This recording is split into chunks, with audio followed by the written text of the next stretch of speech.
I've been staring at this blank page for hours. I don't know why I feel compelled to write it all down. It's not like anyone will believe me. Hell, I wouldn't believe me. Trauma-induced delusions, survivor's guilt, that's what they'll call it. Whatever cute little label they slap on this madness, it doesn't matter.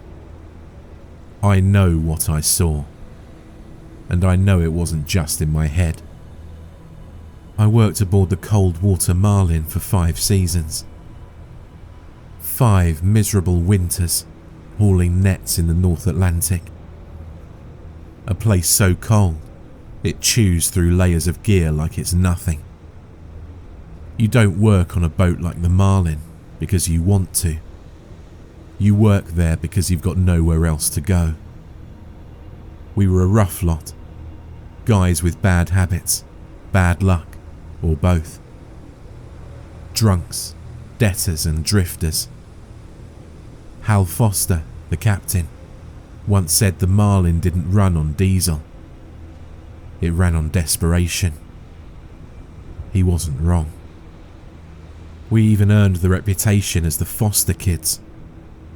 Ask around and they'd tell you why. They'd say, "Ain't no other daddy wants 'em." They weren't wrong. But none of us cared about that all that much. We had a job, and the captain treated us all right. That being said, the ship itself was an old beast. Rusted at the seams, groaning like an arthritic old man with every swell. Inside, it was worse. The walls were streaked with salt and grease, and the air smelled like rotting fish and diesel fumes. Everything felt damp, like the ocean had already started claiming her. Looking back, maybe it had. We'd pushed farther north than usual on that trip, chasing rumours of a dense shoal that would make the cold and misery worth it. Hal was restless this go-round. He spent his time chain-smoking in his cabin and muttering over the charts. Something about this run felt off, but we ignored it. You should never ignore it. The nights heading up there were the worst. Out in the open sea, the darkness comes alive. The sea whispers and howls, and the cold seems to rub up against you, searching for cracks to slip through. And sometimes, if you stare out at the dark water too long, you start seeing shapes. Things that move too fast to be fish. I always told myself it was just exhaustion. You end up telling yourself a lot of things out there. But all that was before we found her. It was just another haul at first. The winches screamed as the nets came up, the load heavier than expected. The guys were already cracking jokes about a big payday. Then Carlos froze. "What the hell is that?" I didn't see it at first. Just a writhing mass of fish scales and seaweed. But then, something shifted, and I saw her. Pale colour, too smooth, no shimmer. Human skin. She was small, no older than 8, her body tangled in the net. Her lips were sewn shut with rusted fishing wire and iron fishing hooks. The flesh was swollen and raw. It wasn't the work of a surgeon. It was crude, violent and old. And yet, she was alive. Her chest rose and fell in shallow breaths. Her hair clung to her face, matted with seaweed. But her eyes were the worst. Wide open, staring, but seeing nothing. The same look as the mountain of fish pressed against her. "Pull her out," Hal barked over the intercom, but his voice cracked, a sound I'd never heard from him before. Carlos and Jake hesitated, then reached into the net, their hands slick with fish slime. They laid her softly on the deck like she might shatter, but she didn't move. "What do we do?" Jake's voice shook. He looked to Hal, but Hal was just standing in the wheelhouse, staring through the glass. Carlos didn't wait for an answer. "We can't leave her like this," he said, pulling out his knife. I wanted to stop him. I wanted to shout at him to stop and think that whatever was going on here wasn't possible. But instead, I just stood there and watched as he began cutting the wire. The girl didn't flinch, didn't make a sound. When the last piece came free, her lips parted, blood trickling down her chin. Then, she opened her mouth. It wasn't a scream, it wasn't a word. It was a drone, low and humming. A noise that seemed to crawl into your ears and settle inside your skull. It wasn't loud, but it filled the air, vibrating in your bones, thrumming in your chest. Carlos stumbled back, clutching his ears. "What is?" he started to say, but he didn't finish. He turned and walked straight to the edge of the deck.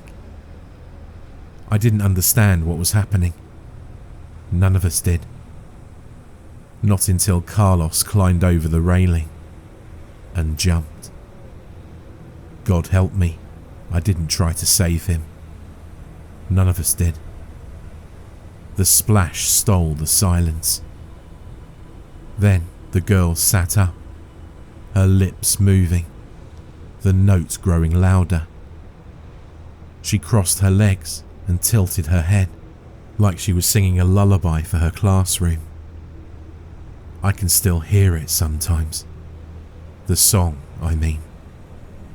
It wasn't just a note. It was something profound. Something that scratched its way into your brain and dug its claws in. The memories are coming back like a flood now, overwhelming me, choking me with details and visions. I can't write this fast enough. Damn, I wish we just tossed her back. Sorry, this is hard to write. I'll keep going. So Carlos was the first to go, but he wasn't the last. After he jumped, we just stood there, dumbstruck, staring at the dark water where he disappeared. It was Will who broke the silence, running to the edge, shouting, "Carlos!" His voice was raw. He bolted to the railing, leaning so far over I thought he'd fall too. "Carlos, get back to the surface. We'll toss a line." He scouted over the railing, scanning the waves, but there was nothing. No sign of him. No thrashing. Nothing but the endless churn of the sea. The girl didn't move. She just sat there on the deck, dripping wet. Her head tilted slightly to one side, like she was listening to something in her ear. Her lips were moving, but that song, God, that song. It wasn't just in the air, it was in us, oscillating our teeth, buzzing behind our eyes. "Shut her up," Hal's voice cracked over the intercom. He was still in the wheelhouse, watching everything, but not coming down. "Get her to stop," Jake was the one who went for her. Big, gruff Jake, who never flinched at anything, stomped right up to the girl. "All right, that's enough," he bellowed. He grabbed her by the shoulders, shaking her like she was a misbehaving kid. "Hey, shut it! Stop!" She didn't even look at him. Her eyes were blank, unfocused, like she wasn't really there. The sound kept coming, growing louder, sharper, like it was burrowing into our skulls. Jake's grip loosened, and he stumbled back, clutching his head. "Make it stop," he muttered, his voice cracking. "Make it stop! Make it stop!" And then he turned, slamming his head into the steel wall of the cabin. Once, twice, 3 times. The wet, sickening crunch of bone and flesh made me want to gag, but I couldn't look away. Blood smeared the wall in streaks, but Jake didn't stop until he collapsed to the deck, his face unrecognizable, his head concaved. That's when the real panic set in for us. Will bolted for the door to the crew quarters, screaming something incoherent. Danny, the youngest of us, just stood there, shaking, tears streaming down his face. "What's happening?" he kept whispering, like a prayer, like someone was going to answer him. The hum pulsed, vibrating through the deck beneath my feet. I felt drawn to the edge, my legs carrying me closer, unbidden, shaking like rubber. I don't know how I stayed upright. Maybe it was shock, or maybe some part of me was already detached, already giving up. I don't know. All I know is that the sound was getting louder, more insistent, more melodic. I looked over the railing, and that's when I saw them. At first, I thought it was debris, bits of nets and waste bobbing in the waves. But then I saw their faces. Children's heads. Pale, bloated, their eyes wide and glassy. Dozens of them, floating just beneath the surface, their mouths moving in time with the girl's song. Opening and closing, slowly layering their voices in perfect synchronization. A whole choir. My legs finally gave out. I collapsed to the deck, clawing at the steel beneath me to keep from sliding forward, to keep me from falling into the water with them. "Don't listen to the kids," I screamed, though my voice barely sounded like mine. Will came running back, holding his head like he was trying to keep it from splitting open. "They're in my head," he sobbed, his voice high and broken. I can hear them." He grabbed a knife from the workstation and plunged it into his own throat. The blood sprayed in a hot, sticky arc, and he collapsed beside Jake's body, twitching as the life drained out of him. The girl finally stood up. Her movements were jerky, unnatural, almost thrashing. Her lips parted wider, and the sound shifted, becoming something more rhythmic, more euphoric. It hurt to hear her, but it was beautiful. Danny went next. He just walked past me, silent, tears still streaming down his face. He slipped over Will's blood, leaving a long smear of a red boot print. He straightened himself and continued. He just kept walking. He kept walking until he climbed right over the railing and stepped off. No hesitation, no struggle. Just gone. And the ocean he fell into wasn't quiet anymore. It erupted.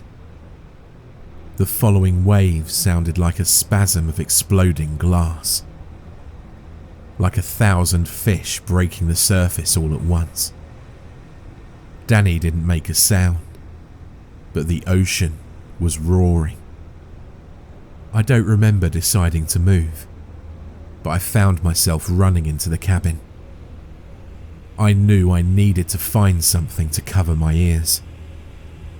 The corridors of the ship felt tighter than usual, closing in on me as the chorus echoed off the steel walls.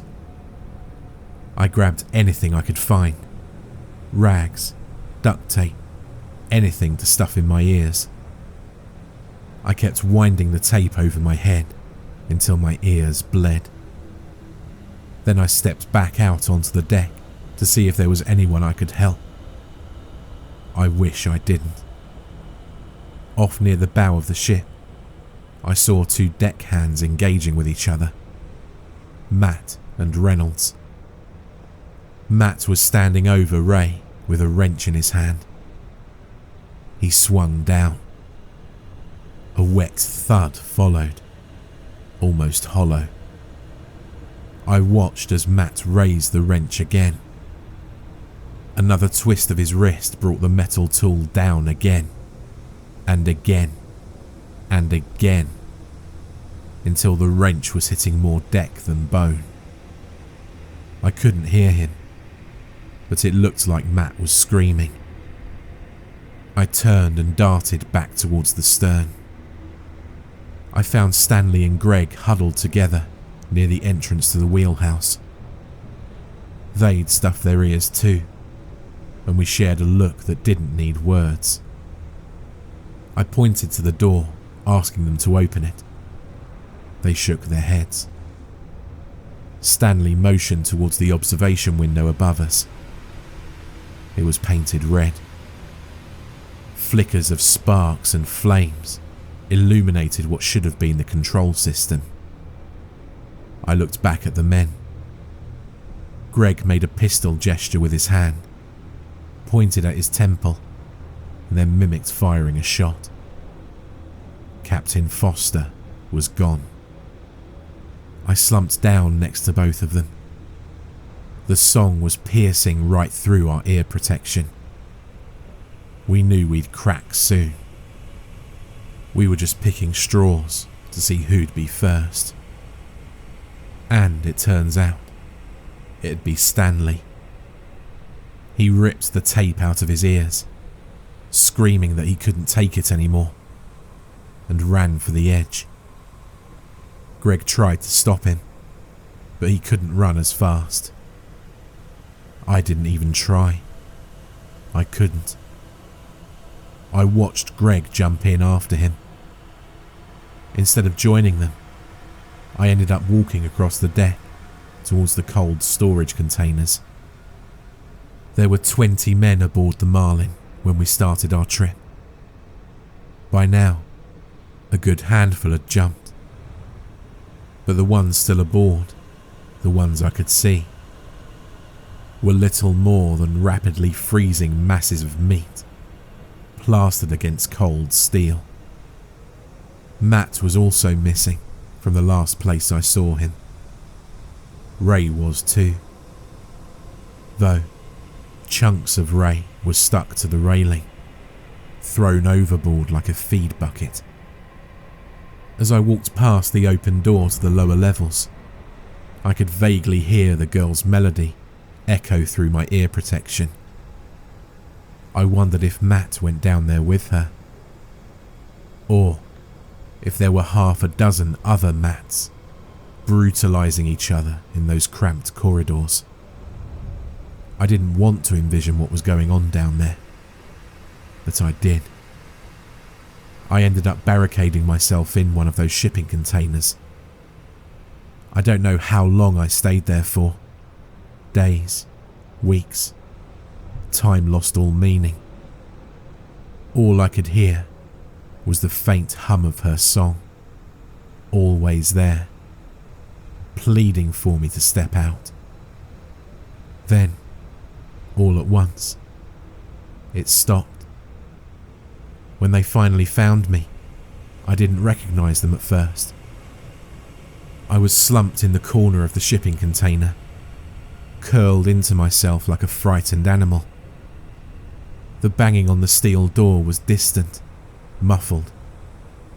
For a moment, I thought it was her, that she'd come back, that the song would start again and drag me down like it had the others. But it wasn't her. When the door creaked open, I blinked against the sudden light. Voices filtered in, real voices. Not the broken voices of dead deckhands that I'd grown accustomed to. They were always accusing me, always asking why I didn't jump ship with them, asking why the life of one dreg was worth more than the life of the next dreg, and the hardest one, asking me why she let me go. A man in a bright orange winter rain suit knelt in front of me, his gloved hand on my shoulder. "You're safe now," he said, his tone gentle. But I saw the way he looked at me, the way his eyes flicked over my fluid-stained clothes, my emaciated figure, and my sunken face. He wasn't sure what he'd found. They pulled me out of the container and onto their vessel, the Arctic Dawn. The air was frigid, the sky overcast, the sea a vast grey expanse stretching towards the horizon. I watched as the cold water Marlin was drifting silently behind us, its once busy deck now lifeless and slick with frozen blood. I didn't say much at first. I couldn't. My throat was raw, my mind a fractured mess. They gave me blankets, water, and something hot to drink.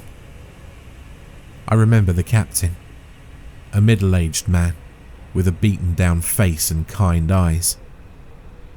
He was asking me all kinds of questions. What happened? Where was my crew?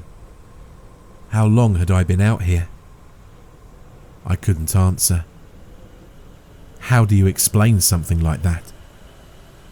How do you tell someone that the ocean swallowed 20 men because of a little girl with sewn shut lips? Eventually, they stopped asking. Maybe they thought I was in shock. Maybe they just didn't want to know. As the hours passed, I started to piece together fragments of what they'd told me. The Marlin had been spotted drifting aimlessly, its radio silent, its engines dead. The crew of the Arctic Dawn boarded her, expecting to find mechanical trouble or a stranded crew. Instead, they found nothing. Just blood on the deck, some personal belongings scattered in the cabins, and me, locked in that container. No bodies, no signs of struggle beyond the blood. Eventually, I tried to tell them about her, the girl, the song, the heads in the water. But the words sounded ridiculous, even to me. The captain listened quietly, his expression unreadable, but I could see the doubt creeping into his eyes. That night, after I said my piece, I sat alone in the galley. I overheard the other crewmates talking. They didn't know I could hear them. Maybe he snapped, one of them said. Killed the others and lost it. Doesn't explain the blood, another replied. There's too much of it for just one man. No way one man can cause that type of mess. Could have been pirates, someone else suggested. But the words hung in the air, hollow. Pirates don't leave a ship untouched, and if someone goes missing, there'd be a ransom already in the works. When the captain walked in, the conversation stopped. He looked at me and nodded, but his expression said everything. I tried to sleep that night, but every time I closed my eyes, I saw their faces. Carlos stepping off the deck, Jake's skull caving in against the wall, Danny's vacant stare as he walked into the sea, and her, always her. That blank expression, those dark, unblinking eyes. In the early hours of the morning, I heard it again, like a hum carried on the wind. I bolted upright, my heart hammering in my chest. I ran to the deck, desperate to convince myself it wasn't real. The ocean was still, eerily calm under the grey light of dawn. But I saw something, a ripple, a flicker of movement just beneath the surface. And then they appeared. The heads. Not dozens this time, but hundreds, bobbing silently in the water, their mouths opening and closing in perfect rhythm. I backed away, trembling, but I couldn't look away. Their eyes locked on to mine, and I felt it again. That pull, that irresistible urge to join them. I screamed for the others, but by the time they came, the water was empty. Just waves and wind, and the endless grey horizon. They think I'm crazy. Maybe I am. But I know what I saw. And I know it's not over.